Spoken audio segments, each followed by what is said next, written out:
como você vê, vamos fazer a pergunta diferente, como é que você vê a sua família daqui a 20 anos? Tenta imaginar, a tua família daqui a 20 anos. Os seus filhos daqui a 30 anos. É bastante tempo, né? Os seus netos daqui 5 anos. Seus netos daqui 10 anos. Os adolescentes e jovens. Tem adolescentes jovens aí, diz uhul. Mais forte, uhul. Muito bem. Ó, até explodiram bexiga ali. Esse povo é animado demais. Adolescente que está aqui, jovem que está aqui, pensa aí, como é que você se vê daqui 10 anos? Você já pensou em você daqui 10 anos? Você tem orado sobre a sua vida pensando no futuro? Jovem, como é que você se vê daqui 10, 15 anos? 20 anos? 30 anos? Seu cônjuge? Seu casamento? Seus filhos? Como é que você imagina isso? Você espera estar debaixo da bênção de Deus? Diga amém. Amém. Eu espero. Você espera que os seus filhos estejam debaixo da bênção de Deus? Amém. Você espera que os seus netos estejam debaixo da bênção de Deus? Amém. Seus bisnetos? Amém. Amém. Amém. Todos nós sonhamos com isso. Todos nós pensamos nisso. Mas a gente anda no contrafluxo, porque não é esse o pensamento do nosso mundo, principalmente atualmente. Nós vivemos um mundo imediatista. Ele não está olhando para as novas gerações e para as outras gerações. E se olha, ele olha de uma maneira egoísta. E nós vamos meditar um pouco mais sobre isso. Nós vamos pensar hoje sobre, cadê o título da mensagem? Nós vamos pensar sobre a bênção sobre muitas gerações. Nós vamos meditar no Shema Israel. O Shema é uma oração que os judeus até hoje fazem, eles fazem até hoje, e eles oram no mínimo 2 vezes ao dia o Shema. E nos tempos que ele foi passado ali, após a libertação do povo do Egito, essa oração foi ensinada a ser orada diariamente. E aqueles que são judeus praticantes até hoje fazem isso. Mas o que isso significa para mim? O que isso significa para você? O que isso significa para nós que já conhecemos a Jesus? E para você que ainda talvez não tenha um compromisso com Jesus, que mensagem é essa para a sua vida, que talvez acompanhe o Evangelho um pouco de longe, mas ainda não se entregou totalmente a Jesus? Abra sua Bíblia lá em Deuteronômio capítulo 6. Você que está online, abra sua Bíblia, Deuteronômio capítulo 6 também. E já fique com caneta à mão, ou o seu bloco de notas do celular. Mas fique pronto para anotar. Eu tenho certeza que o Espírito Santo vai trazer algo muito específico para a sua vida. Assim como ele falou comigo, enquanto pensava nessa palavra, meditava e orava, eu tenho certeza que Deus tem algo especial para você. Então fique com a caneta à mão, com o bloco de notas à mão e com a sua Bíblia aberta, tá bom? Porque nós vamos usar a palavra de Deus em vários textos. Deuteronômio capítulo 6, do versículo 4 em diante, a palavra de Deus diz: ouça, ó Israel, o Senhor, o nosso Deus, é o único Senhor. Ame o Senhor, o seu Deus, de todo o seu coração, de toda a sua alma e de todas as suas forças. Que todas essas palavras que hoje lhe ordeno estejam em seu coração. Ensine-as com persistência a seus filhos. Converse sobre elas quando estiver sentado em casa, quando estiver andando pelo caminho, quando se deitar e quando se levantar. Amarre-as como um sinal nos braços e prenda-as na testa. Escreva-as nos batentes das portas de sua casa e dos seus portões. O Shema, como eu disse, é uma oração que se repete e fala sobre o amor a Deus, o amor ao Senhor sobre todas as coisas. O capítulo 6, que é o capítulo que nós estamos lendo, ele é uma sequência do Senhor falando sobre esse amor e mostrando um dos resumos da lei. O capítulo 5 é quando o Senhor entrega a lei ao povo dele. Vamos lembrar que o povo era escravo no Egito. Mais de 400 anos sendo escravizados no Egito. Sob uma mão opressora de Faraó. Sob uma mão opressora de um outro povo. E sob a opressão de falsos deuses, demônios, que os afastavam do verdadeiro Deus. O povo é liberto, vão para o deserto, e agora no capítulo 5 de Deuteronômio nós vamos ver a lei sendo entregue ao povo de Deus. Princípios eternos, princípios de vida. Lembrem-se, importante lembrarmos que como escravos no Egito, eles não tinham esses princípios eternos da palavra de Deus. Eles receberam isso de herança dos patriarcas, mas a lei não estava escrita, não estava organizada, e Deus então entrega 2 tábuas a Moisés. A primeira tábua, com 4 mandamentos, ela resumia a necessidade do nosso amor a Deus sobre todas as coisas. E a segunda tábua, com 6 mandamentos, ela resumia a necessidade de amarmos ao próximo. E naquele contexto, amar ao próximo como a si mesmo. Por que como a si mesmo? Porque a revelação plena do amor ainda não tinha acontecido. E quem é a revelação plena do amor de Deus?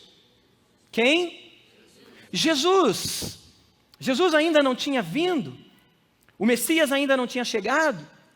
A revelação plena do que é o amor ainda não tinha sido revelada. Então, o paradigma, o padrão, o olhar era ame ao próximo como a si mesmo. Aí Jesus, depois de vir, o verbo se faz carne, habita entre nós, Jesus vem até nós. O Evangelho de João, Jesus vai dizer, um novo mandamento vos dou. Amem uns aos outros como eu vos amei. Jesus estabelece então um novo paradigma para o amor. Jesus estabelece agora um modelo para o amor. Não mais a mim mesmo, mas a figura dele, ele e o amor dele demonstrado na cruz. Então tudo se resume em amor. Amar a Deus sobre todas as coisas e amar ao próximo como Jesus amou. Um novo jeito de ver a vida. Mas, além do capítulo 5 nos mostrar esse padrão e esse propósito de vida que é amar, não esse amor sentimentalista, não esse amor romantizado nas novelas de TV, mas um amor verdadeiro, consciente a Deus sobre todas as coisas. E agora, para nós que conhecemos a Jesus, um amor ao próximo como Jesus amou. Tudo se resume nisso. Mas o capítulo 6 de Deuteronômio, então, agora vai passar a mostrar como viver esse amor. Como, então, isso vai ser bênção na minha vida e isso vai transbordar sobre a vida das outras gerações. Como eu vou viver isso? Então, o capítulo 6 começa a mostrar isso. Se você olhar os primeiros versículos do capítulo 6, abre aí, fica de olho no capítulo 6, ele começa dizendo, então, esses são os decretos do Senhor, que vocês cumpram. E o versículo 1 do capítulo 6 diz, cumpram na terra na qual estão indo para dela tomar posse. Desse modo, olha o versículo 2, desse modo vocês, seus filhos e seus netos temerão ao Senhor. Desse modo, seus filhos e seus netos temerão ao Senhor, para que tenham vida longa, assim tudo lhe irá bem. Vamos dizer isso na primeira pessoa? Desse modo você pode dizer isso? Desse modo eu, meus filhos e meus netos temerão ao Senhor. E todos nós teremos vida longa. Vida longa é o mesmo que Jesus disse que nos daria: vida plena, vida abundante, vida frutífera, vida debaixo da bênção do Senhor. Tem alguns princípios aqui, então, para que nós possamos experimentar isso na nossa vida e para que as gerações futuras também experimentem. Não somente a primeira geração, não somente a segunda, não somente a terceira, mas a palavra de Deus fala assim mesmo no Antigo Testamento, que até 1000 gerações. A gente ouve falar de maldição às vezes e fica tão preocupado. Mas, queridos, a bênção do Senhor vai até 1000 gerações. Você quer a bênção do Senhor sobre 1000 gerações? Diga amém. Amém! E é essa a promessa do Senhor para nós. O primeiro princípio que nós encontramos aqui é um princípio muito importante para nós, principalmente na sociedade que vivemos hoje. O princípio de pensar geracionalmente. E esse é um desafio do mundo que vivemos atualmente. Pensar geracionalmente. Deuteronômio, versículo 2 do capítulo 6, disse: desse modo, vocês e seus filhos e seus netos. O que o Senhor traz aqui é um princípio geracional. Pois o nosso Deus, que é um Deus relacional, também age geracionalmente. Do contrário, Ele não teria vindo resgatar a mim e resgatar a você. Do contrário, o Senhor não teria vindo dar esses princípios a esse povo. Para que esses princípios gerassem vida naquela geração e nas gerações seguintes. O Senhor pensa geracionalmente. O problema é que nós vivemos numa sociedade imediatista. Uma sociedade que olha somente para si. Uma sociedade do fast food, uma sociedade do imediato. A gente não tem paciência de esperar os 15 segundos do micro-ondas. A gente fica nervoso se o computador fica um pouco mais lento. A gente fica irritado se o trânsito atrasou um pouco mais. Nós queremos agora, para agora. E não somente nós, mas as gerações que estamos formando, que são os nossos filhos, os nossos netos, nossos sobrinhos, também. Nós queremos tudo imediatamente. O mundo é muito rápido e tudo se tornou muito rápido.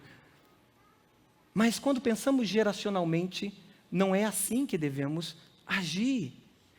O pensar geracionalmente tem que mudar a nossa atitude. O pensar geracionalmente gera em nós maturidade. E como isso é difícil. O pensar geracionalmente gera em nós responsabilidade. Porque daí um jovem de 15 anos, um adolescente, um jovem de 20 anos, um homem solteiro, uma mulher solteira, não pensa somente em si, mas ele olha para si e ele diz: ok, mas o que eu estou fazendo agora, o que vai refletir daqui a 10 anos? O que vai refletir nos meus filhos? E eu lembro disso como solteiro, da frase de um tio meu chamado Epitácio, um homem que conhece a palavra de Deus, estuda muito a palavra de Deus, e ele dizia assim: Marcos, cuidado, mesmo solteiro, você já precisa pensar nos seus filhos. E você está muito empolgado com a vida nesse momento como solteiro, com as coisas que estão acontecendo, com as vitórias que você está tendo. Pense nos seus filhos. E é verdade, porque se eu como solteiro não cuido do meu corpo, como tenho que cuidar, isso vai refletir lá na frente dos meus filhos, dos meus netos. Se eu como solteiro não cuido dos recursos financeiros da maneira sábia, isso vai refletir no meu futuro. Eu lembro do Paulo, um amigo meu, sócio, que dizia assim: cara, você deveria ter casado antes. Porque o dinheiro na tua mão era amaldiçoado, mas você casou, parece que multiplica. Você precisava de uma mulher na tua vida, mas é porque eu não tinha sabedoria e eu não pensava geracionalmente. E sabe o que aconteceu? Eu como solteiro não pensar geracionalmente? Isso refletiu lá no meu casamento. Refletiu depois dos meus filhos. O pensar geracionalmente não é só para casados, não é só para pai, para mãe, para avô, para avó, para tio, mas é para o solteiro, o adolescente, o jovem. Saber que a minha atitude reflete no outro.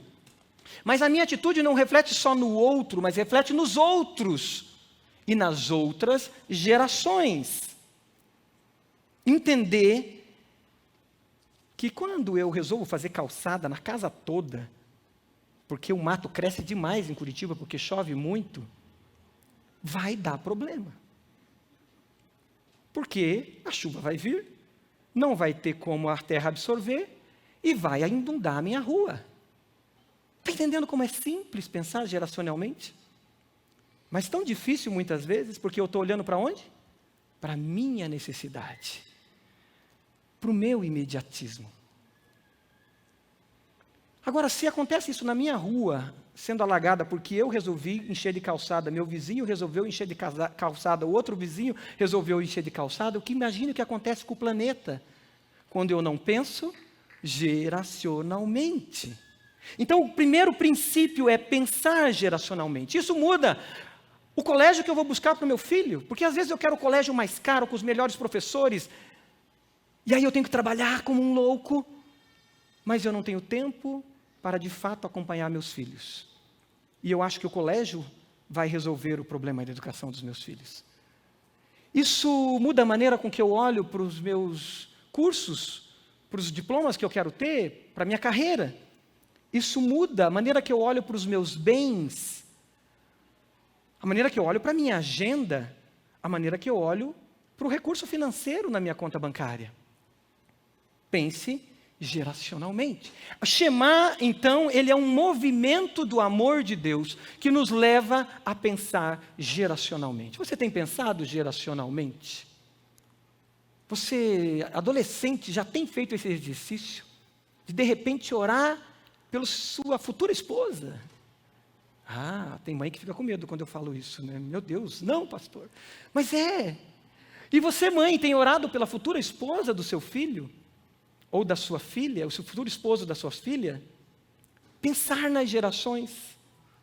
O Shema nos chama para isso. Um amor que transborda de mim para o próximo e para as próximas gerações. Mas tem um segundo princípio no Shema, que é submeta-se a Deus. Não basta eu pensar nas próximas gerações, mas é muito importante que eu esteja submetido ao Senhor. E é isso que o versículo 4 vai começar a nos mostrar ainda mais. Versículo 4 do capítulo 6, sublinhe lá, diz assim: ouça, ó Israel, o Senhor, o nosso Deus, é o único Senhor. Você pode repetir comigo? O Senhor, o nosso Deus, é o único Senhor.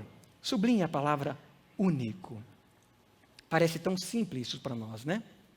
Você diz, não, eu não moro na Índia, onde tem deuses de todo tipo, milhares de deuses, eu não tenho esse problema.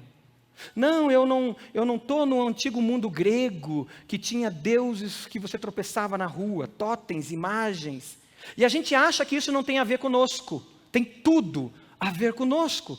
Porque essa palavra único é muito importante, porque é muito fácil nós colocarmos outros senhores sobre a nossa vida. É muito fácil.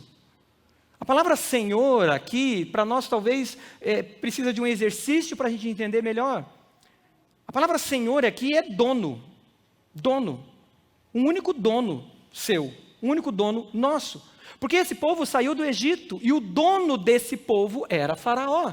Eles pertenciam ao Estado, eles pertenciam àquele reino, e aquele faraó era dono deles, dono da vida deles.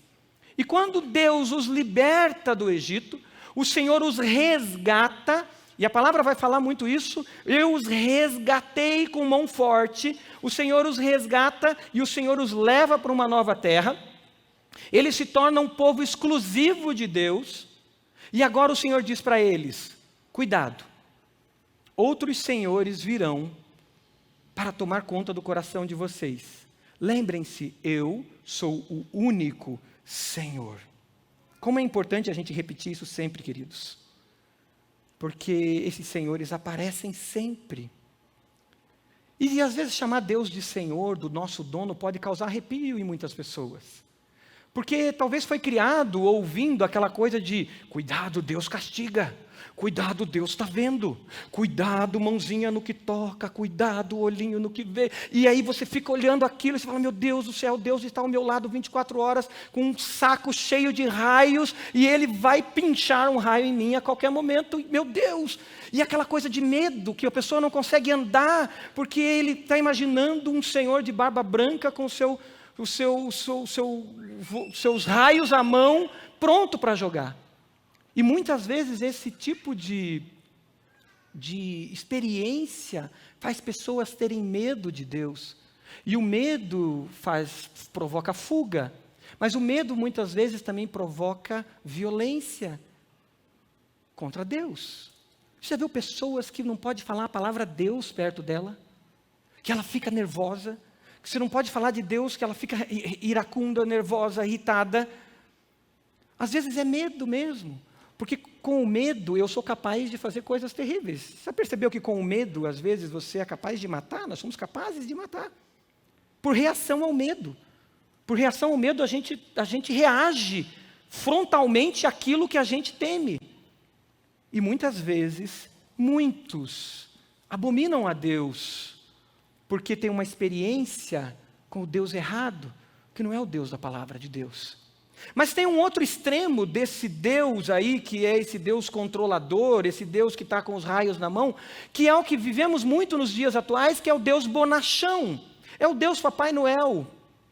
É o Deus que, se você for um cara legal, no final do ano sempre vai ter presente. E Ele sempre traz um presente. É o Deus bonachão que eu dou migué nele, eu engano Ele. E é como muitos filhos tratam seus pais. No fundo a gente enrola Ele. E aí, olha para Deus assim. Com essa figura de um bobalhão, um bonachão. Mas quem é Deus de fato? O texto nos chama a nos submeter a Ele. E nos chama não só a submeter, mas a ter a intimidade com Ele. Porque esse Deus que é todo poderoso, que criou os céus e a terra, que é soberano, esse Deus que é capaz de fazer com que o universo seja criado pela palavra, que também é capaz de fazer com que o universo desapareça por uma palavra, que é capaz de me transformar em pó com uma palavra, esse Deus, as suas misericórdias se renovam a cada manhã. Aleluia. Se renovam a cada manhã.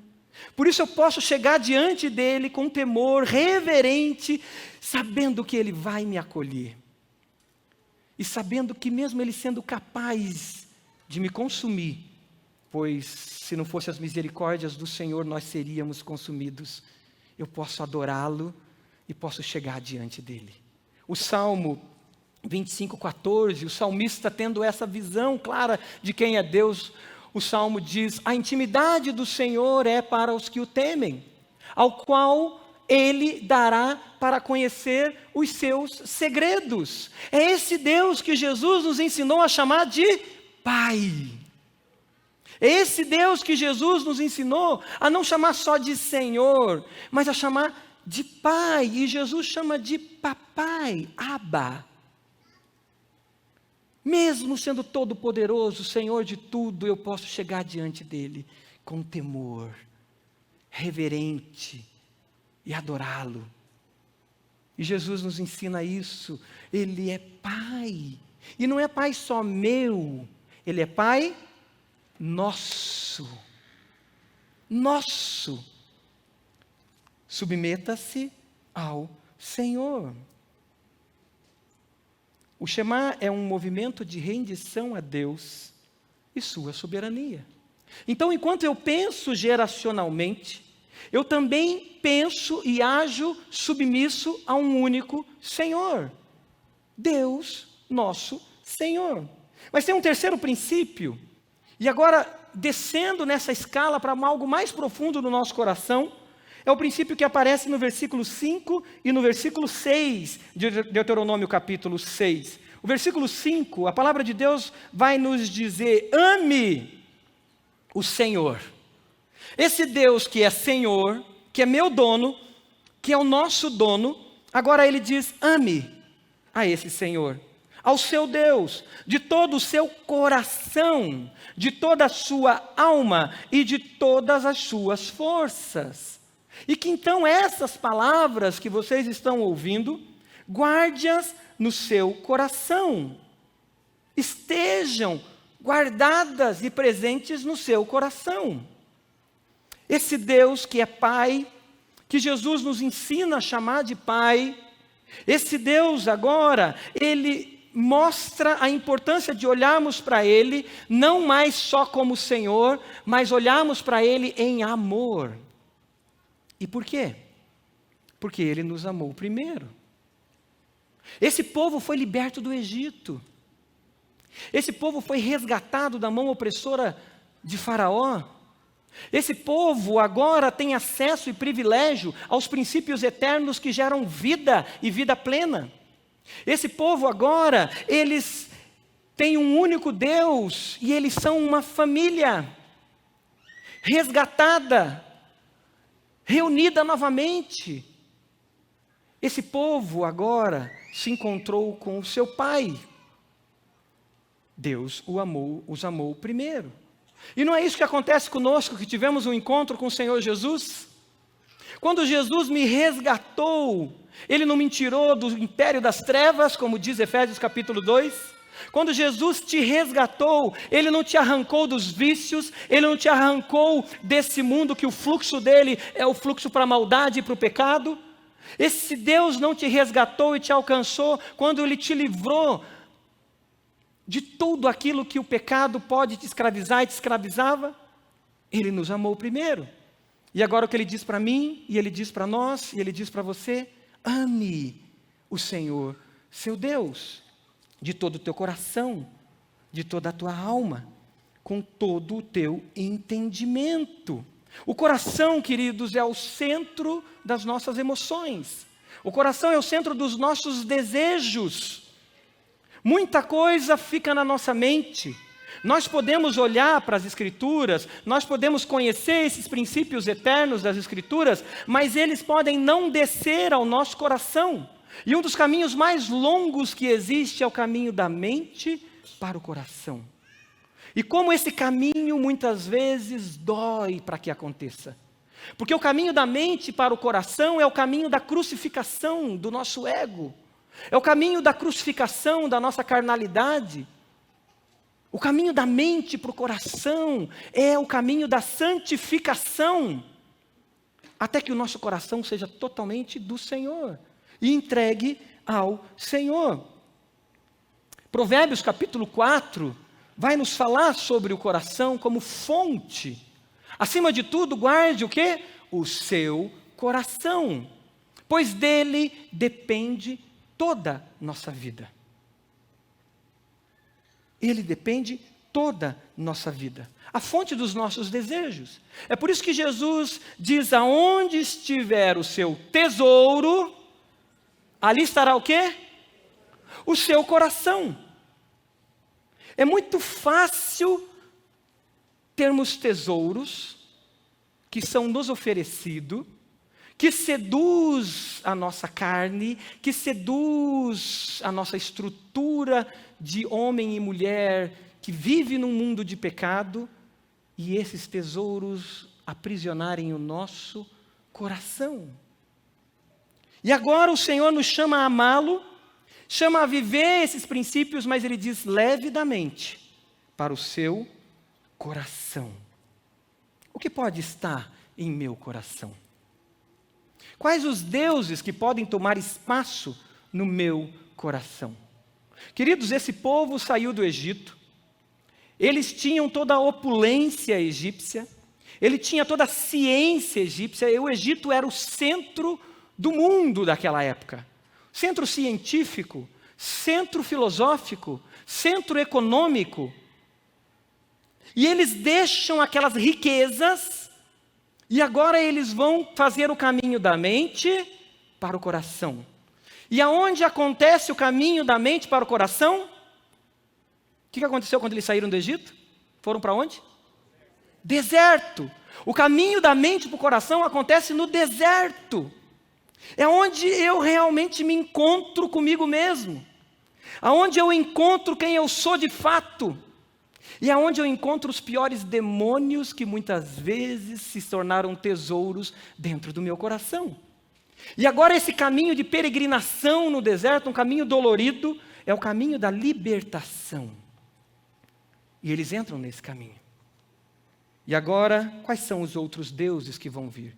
Se você ler o versículo 14 do capítulo 6 de Deuteronômio, o versículo 14 vai mostrar o Senhor dizendo: não sigam os outros deuses dos povos ao redor de vocês, pois o Senhor, o seu Deus, que está no meio de vocês, é Deus zeloso.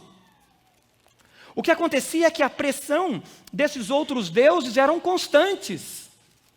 Será que não temos mais essas pressões dos outros deuses? Será que a galerinha aqui, adolescente que está aqui, não tem uma pressão gigante no seu colégio, na sua faculdade? Será que nós lá na empresa, será que nós nas redes sociais, será que nós nos cursos que nós fazemos para que a gente consiga crescer, avançar e superar, os deuses desse século não estão fazendo pressão para entrar no nosso coração? E o que o Senhor diz? Não sigam esses deuses, pois eles vão ser oferecidos. Deuses nascem primeiro no coração, queridos. É a fonte. Os deuses não nascem num totem que é feito. Não nasce ali você olhando, por exemplo, aqueles deuses do Antigo Testamento, como era Astarote, que tinha a ver com a fertilidade, com a sexualidade. Não nasce, por exemplo, num deus que seria um totem, por exemplo, como Baal. Não nasce assim. Primeiro ele nasce no coração. E ele nasce sutilmente nos nossos corações. E depois ele se materializa num totem. Porque Satanás primeiro lança o desejo no nosso coração, para tomar o lugar no nosso coração. Abra um Tiago, capítulo 1, por favor, não está na tela, então eu quero que você abra para você relembrar esse texto. E se você é a primeira geração e ainda não leu esse texto, é muito importante que você sublinhe. Tiago, capítulo 1. Aqui tem um segredo, aqui tem uma revelação incrível que nos ajuda a entender a fonte dos deuses. Tiago 1, versículo 13, diz assim: quando alguém for tentado, jamais deverá dizer estou sendo tentado por Deus, pois Deus não pode ser tentado pelo mal e a ninguém tenta. Cada um, porém, é tentado pelo próprio mau desejo. Sublinhe isso. É tentado pelo seu próprio mau desejo, sendo por este arrastado. Não é assim que acontece com a gente? Quando a gente vê, a gente está sendo levado, e a gente está vivendo em função daquele sucesso da empresa. Quando a gente vê, a gente está sendo levado, e a gente está achando que a gente é alguém, porque a gente conseguiu aquele diploma. Quando a gente vê, a gente está sendo levado porque a gente olha e diz, eu sou bom mesmo, sou dizimista, eu adoto 3 missionários, eu sou crente exemplar. E o diabo está dizendo, é isso que eu quero. Você vai começar a adorar você mesmo agora. E a gente é arrastado. E sendo arrastado e seduzido, o versículo 15 diz, então esse desejo tendo concebido dá luz ao pecado. E o pecado, após ter sido consumado, gera a morte. Desejos que nascem no nosso coração e se materializam em coisas que nós adoramos. Nossos deuses que nascem no coração, eles são então esses contentores de bênção, oferecendo bênçãos instantâneas. A teologia da prosperidade é o maior exemplo disso, porque ela oferece para você bênçãos instantâneas.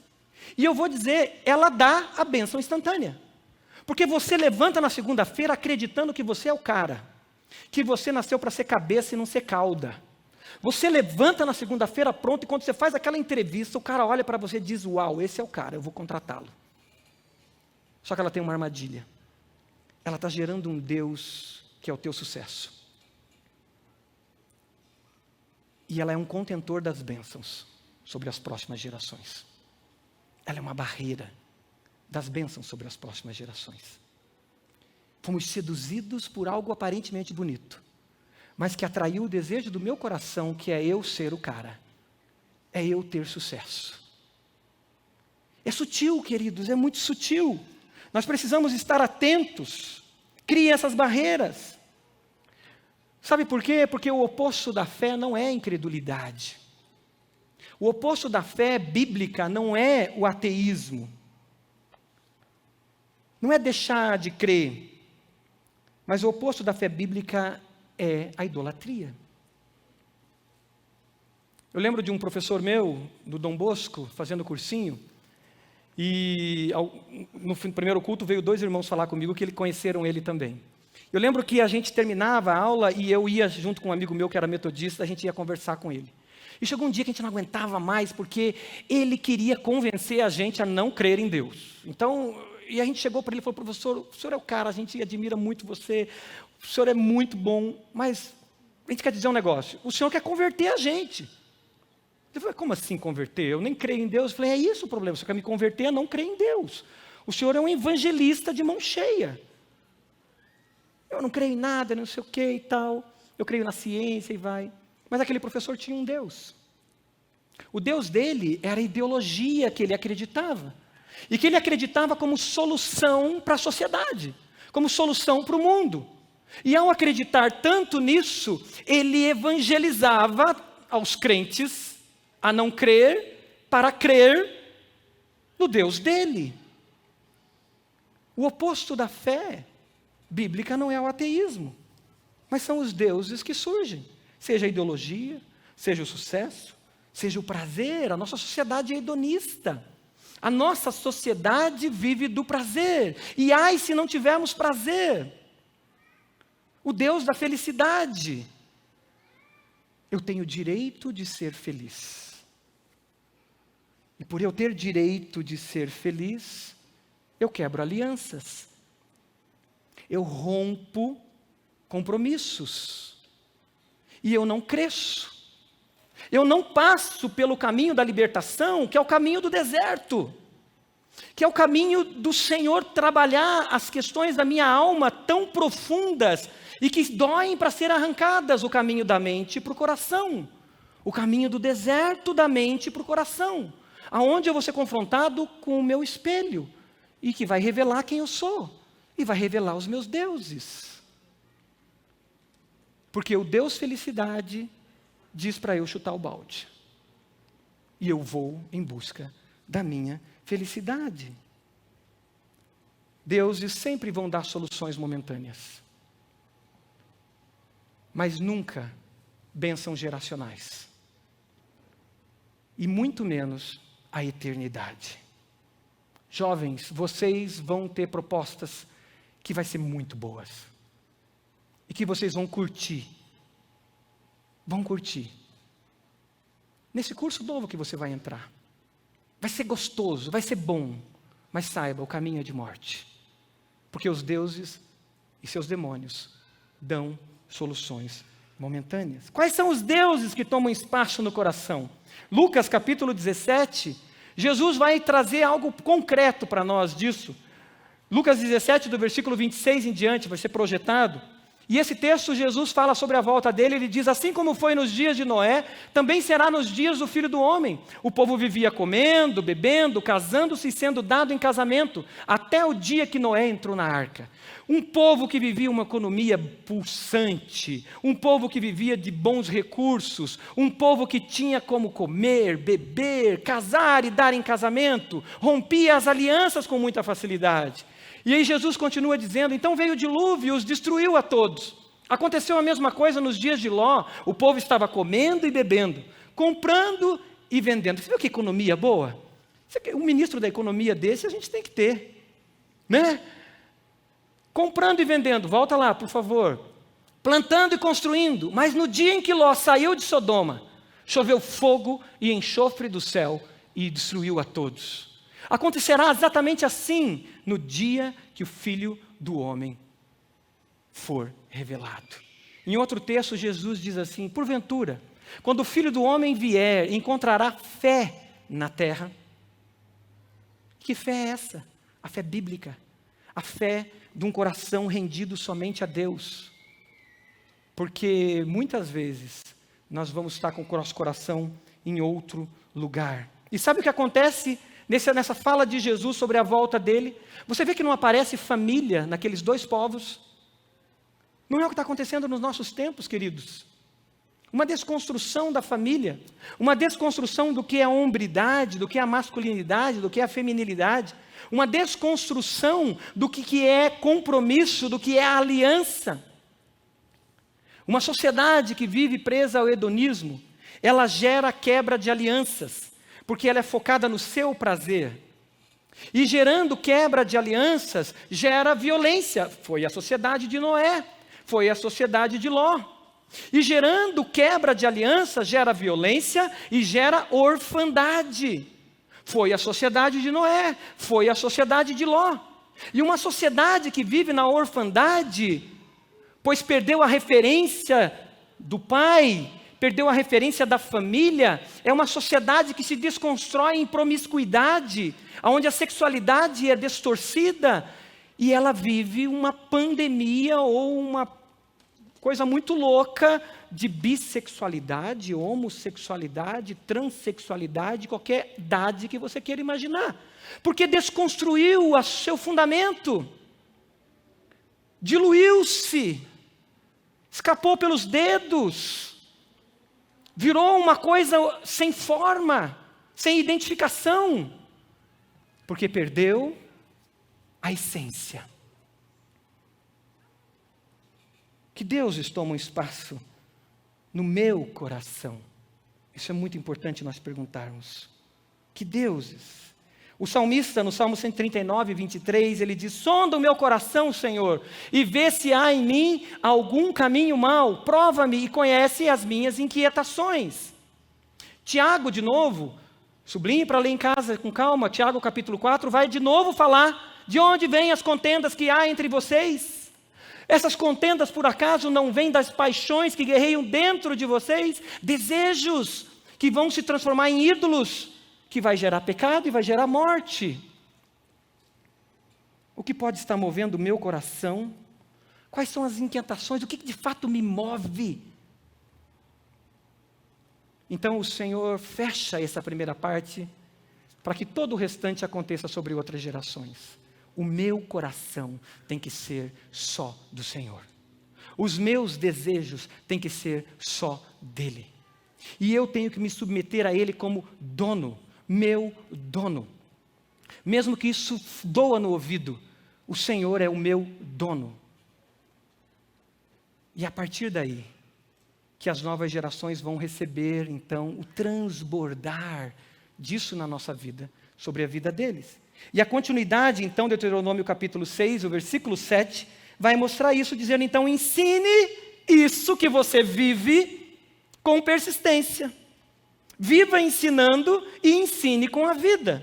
Ensine isso, o versículo 7, sublinhe lá, ensine com persistência a seus filhos. Converse sobre elas quando estiver sentado em casa, quando estiver andando pelo caminho, quando se deitar e quando se levantar. Amarre-as como um sinal nos braços e prenda-as na testa. Escreva-as nos batentes das portas de sua casa e em seus portões. O que ele está dizendo é isso transborda tanto, que quando eu estiver com meu filho no carro, eu vou estar ouvindo aquela música ou aquela notícia e eu vou dizer, filho, Deus continua sendo Deus, Deus é bom, e eu vou transbordar o meu amor por Deus para o meu filho.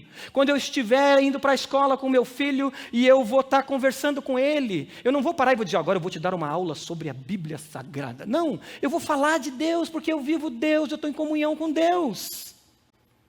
Isso vai transpirar, porque o meu coração é dele. E aí eu não vou ficar dizendo para o meu filho, filho, essa escola vai fazer de você o homem de sucesso. Não. Filho, o papai quer que você conheça, que você estude, para que o nome de Jesus seja glorificado.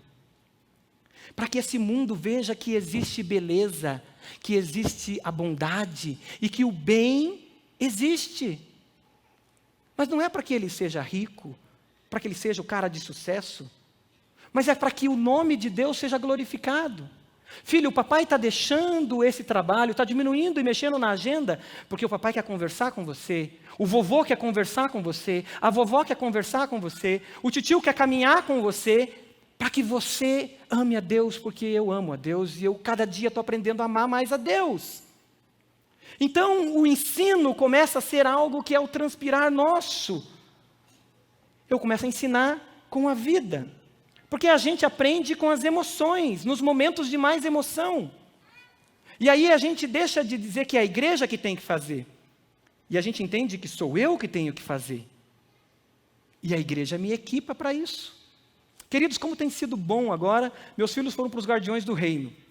Como é gostoso aquela apostila dos Guardiões do Reino. Difícil, tem uma parte ali, mas eu estou crescendo com eles. A experiência nossa tem sido de quase todo dia sentar em cima da cama, que é um hábito desde que eles eram bebês, e a gente senta os 4 em cima da cama. Eu estou vendo quando eles tiverem 18 anos de idade como vai ser. Mas os 4 em cima da cama, e aí é a Sofia fazendo lá a devocional dos guardiões dela, o Samuel a dele, eu a minha, a Pri a dela, e a gente conversar. E sabe o que está acontecendo neles? Memórias de um momento gostoso de final de dia. E sabe o que acontece nessa hora de devocional? Tudo conspira para a gente não fazer. Não porque a gente tem que arrumar a bolsa para amanhã, não porque agora eu tenho que ligar lá para o pastor Edmilson para resolver alguma coisa que eu tenho que resolver com ele, não porque eu preciso ver, eu lembrei agora do pastor Silvanir que eu tenho que falar com ele, não porque agora a gente tem que resolver a questão da louça, puxa vida, a louça não pode dormir na pia, a gente tem que lavar essa louça, e a gente começa a criar coisas.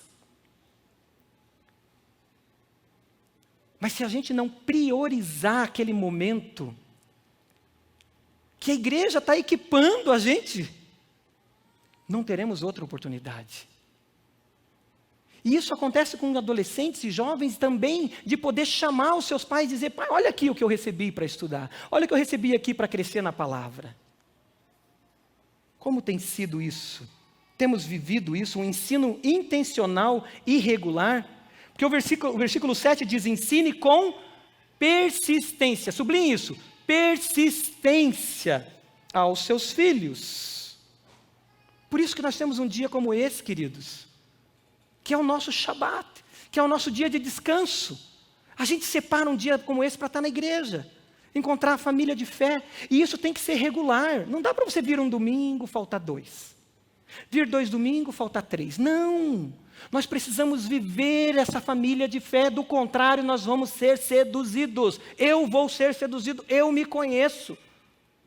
Eu sei como eu sou presa fácil se eu não estiver conectado com o povo de Deus. Mas aí a gente separa um dia como esse. As crianças estão lá na classe agora. Os pais estão na classe agora. A escola de pais, que bênção a gente ter a escola de pais. Privilégio. Esse texto aqui do Shema foi trabalhado no Talmidim na semana passada. E eu não sou bobo, soube disso, peguei e ouvi o áudio, aprendi um monte. Para poder trazer para vocês também o que eu aprendi. Foi trabalhado lá. E o Senhor agindo a partir da igreja dele, equipando a mim e a nós, como pais, como avós, como jovem, como adolescente, para que as próximas gerações sejam abençoadas. O pequeno grupo, que bênção o pequeno grupo. Porque lá nós podemos dizer para o outro, conta a bênção aí, irmão. Conta a bênção. Conta a bênção, né, pastor Amós? E a gente ouve a bênção. O irmão compartilhar o que Deus está fazendo. Sabe o que acontece com aquele menino que está do teu lado? Que talvez está bravo com você, está na pré-adolescência ou adolescente.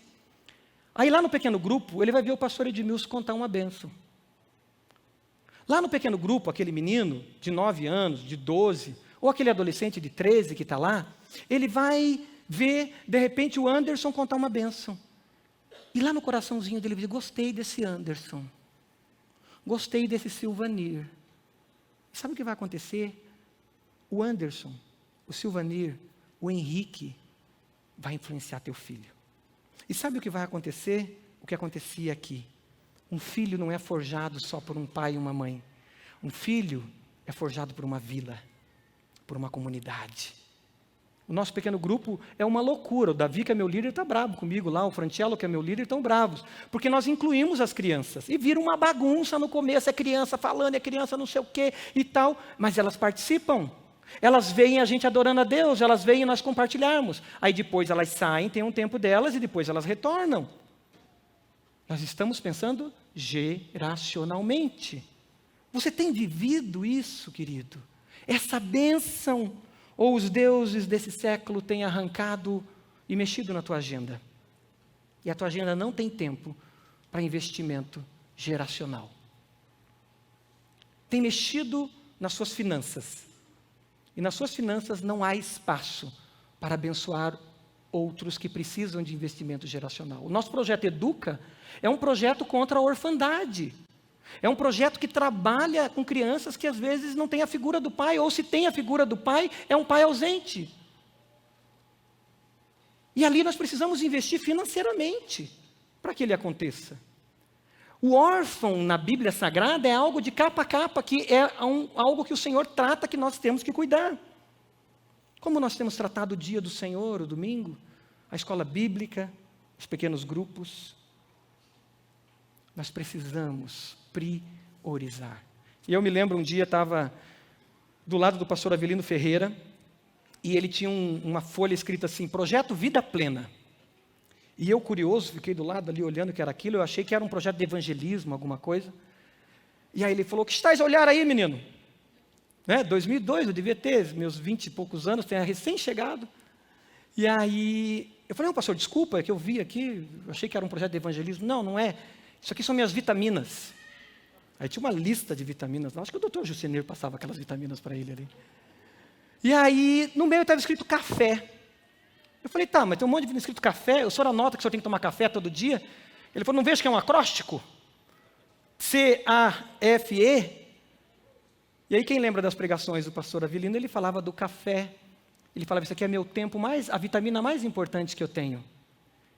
Que é tempo a sós com Deus. Para amar a Deus com todo o coração, C, toda a alma, A, toda a força, F, e todo o entendimento. O meu momento café. Você tem o teu momento café? Que você diariamente se dobra diante de Deus e se rende diante dele, abre as escrituras sagradas e se alimenta. A principal vitamina diária, energético, mais do que aquele cafezinho bom que você toma, o seu momento café.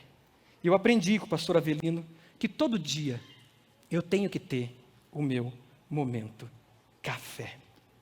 Eu queria terminar, queridos, com algo bem interessante. Ajuda com essa cadeira aí, ministro. Na caminhada cristã, queridos, nós podemos ser a primeira geração, que foi essa primeira geração que Moisés viu o Senhor face a face. Foi a primeira geração que Josué viu em Moisés e grudou em Moisés e recebeu e bebeu da fonte de Moisés. E a palavra de Deus diz que Moisés, quando saía do café dele, da tenda do encontro, lembram disso? Se você não leu ainda, procura lá na Bíblia, a tenda do encontro. Moisés ia para a tenda do encontro para ter o seu café com Deus. Coração, alma, força e entendimento. E quando Moisés saía da tenda do encontro, ele saía com o rosto transparecente, o rosto reluzente. E o povo ficava olhando, porque Moisés foi ter com Deus. Minha outra cadeira. Mas Juízes vai nos mostrar que surgiu uma outra geração. Uma geração que estava morna. Uma geração que já não tinha mais o seu café com Deus. Uma geração que já não tinha intimidade com Deus. Uma geração que já não passava o ensino da palavra de Deus dia a dia com a vida. E uma geração que foi cedendo a outros deuses. O sucesso, Astarote entrou na jogada. O prazer, os Baals, Balaíns entraram na jogada. E deuses foram surgindo no coração e essa geração foi ficando morna, foi esfriando. Até que uma terceira geração surge. Juízes vai mostrar isso no livro de Juízes. E nessa terceira geração o povo se afastou totalmente de Deus. E nessa terceira geração eles já eram escravos de outros deuses.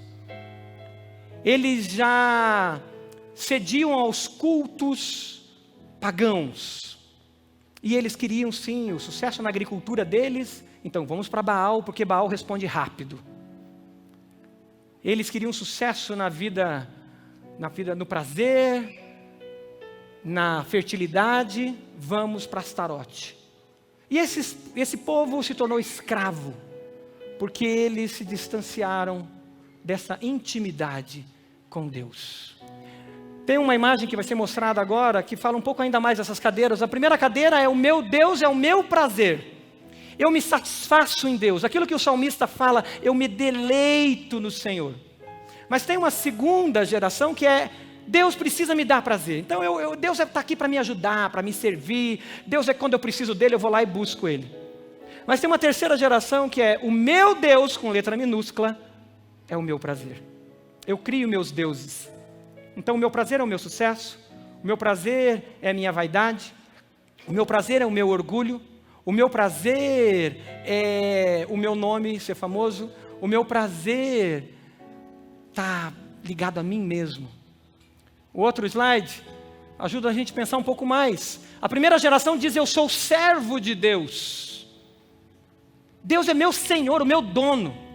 Mas a segunda geração diz: Deus precisa fazer o que eu quero. Então eu tento manipular Deus para que Deus faça o que eu quero. E a terceira geração diz: o que eu quero é o meu Deus. A pergunta para nós hoje, queridos, é: qual cadeira que nós estamos sentados? Talvez a gente está na segunda cadeira e a gente diz: meu pai era muito radical, meu pai todo domingo estava na igreja, então não preciso. Meu pai era muito radical. Eu lembro da minha história. Meu pai é a primeira geração que se converteu, eu sou a segunda. E meu pai era escravo do jogo. Meu pai era escravo de uma série de vícios. Foi liberto.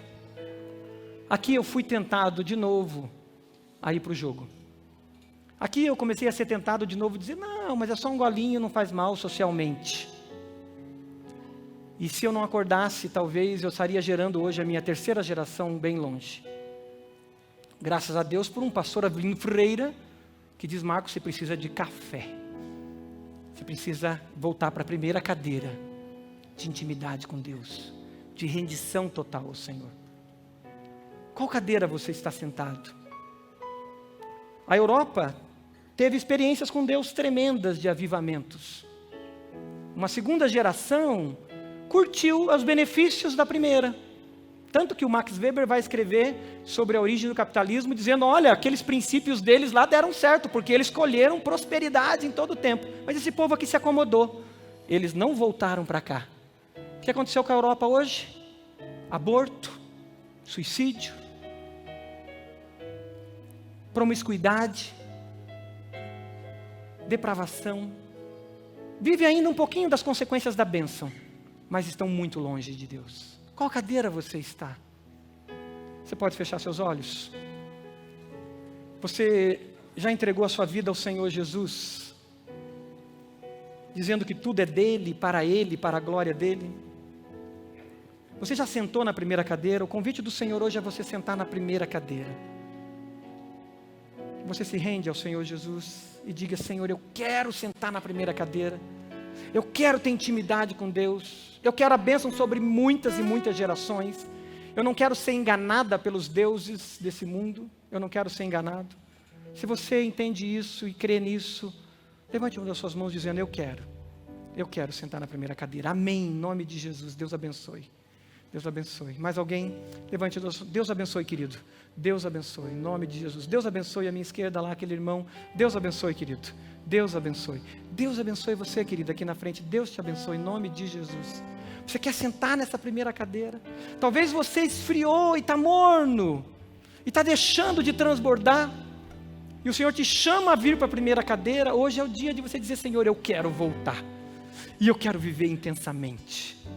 Eu não quero ser morno, porque eu quero que todas as gerações recebam essa bênção. Você pode se colocar de pé? Vamos cantar uma estrofe dessa canção. Enquanto a gente canta uma estrofe dessa canção, eu te convido a vir aqui à frente, para consagrar a tua família, para consagrar a sua vida. E você que disse: eu quero Jesus, eu quero intensamente viver Jesus, eu quero viver na primeira cadeira, eu te convido a vir aqui e dobrar os seus joelhos dizendo: eu vou viver isso sobre todas as gerações. Eu te convido a vir aqui e dizer: Senhor, eu quero transbordar essas bênçãos sobre 1000 gerações. Eu não quero ser morno, eu aceito viver o seu senhorio. Eu consagro a minha família, eu consagro a minha futura esposa, meu futuro esposo, eu consagro meus filhos, eu consagro os meus netos, eu consagro as gerações a Ti. Enquanto cantamos, venha. Dobre os seus joelhos e diga isso ao Senhor, em nome de Jesus. Faz isso.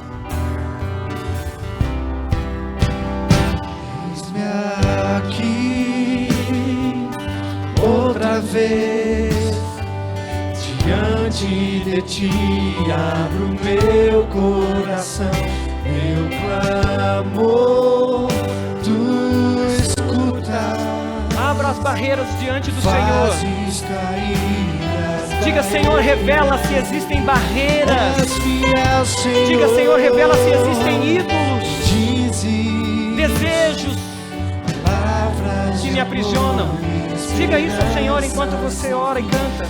Senti o teu toque, tua bondade libertas meu ser no calor deste lugar. Eu venho me derramar, dizer que te amo, me derramar, dizer te preciso. Declare isso ao Senhor. Eu preciso de ti, Senhor. Dizer que sou grato, me derramar, dizer que és formoso. Senhor, eu me uno, Pai, a todos esses que se rendem ao Senhor. Eu também, Pai, me rendo a ti, Senhor, e peço do Senhor essa bênção que é verdadeira, que é real e que transborda, Pai. Eu me uno a esses que declaram Jesus como Senhor da vida deles e que querem viver a experiência íntima com o Senhor, Pai. E eu te peço, Senhor, e nós pedimos como igreja, sela esses corações com o Espírito Santo da promessa, para que eles vivam intensamente intimidade contigo, Pai. E seus corações não tenham espaços para desejos e deuses que aprisionam, Pai.